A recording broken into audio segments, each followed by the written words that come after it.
Good morning everyone. मस्त बघा आता झोप झाली होती माझी. आता खिडकीतून उठून मी पाहिलं तर खिडकीतून अतिशय मला आता छान निसर्ग दिसत होता. हे गव्हाचं शेत, नारळ बिळं सगळं अतिशय छान दिसत होतं. मी आता आंघोळ करून रेडीच होणार होतो. आता आंघोळ झाली होती. आता कपडे बिपडे घालून मी टकाटक आता रेडी झालो आणि निघालो आमच्या पुढच्या प्रवासाला.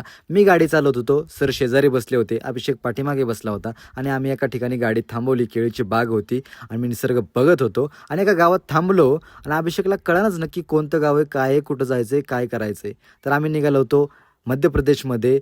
हा आहे तप्ती नदीचा परिसर. या परिसरात थांबून फोटोशूट केले, व्हिडिओ काढले आणि निघालो आम्ही शाही किल्ला पाहण्यासाठी ऑटोने चाललो होतो. आता शाही किल्ल्यामध्ये पोहोचल्यानंतर आम्ही शाही किल्ला पूर्ण पाहिला. इथं आम्हाला समजलं की छत्रपती संभाजी महाराजांनी जी सिंहासोबत झुंज दिली होती ती या किल्ल्यावरती दिली होती. अतिशय हा छान परिसर होता. कबूतर आमच्याकडे बघत होतं. इथं घाट होता. घाट अतिशय सुंदर दिसत होता.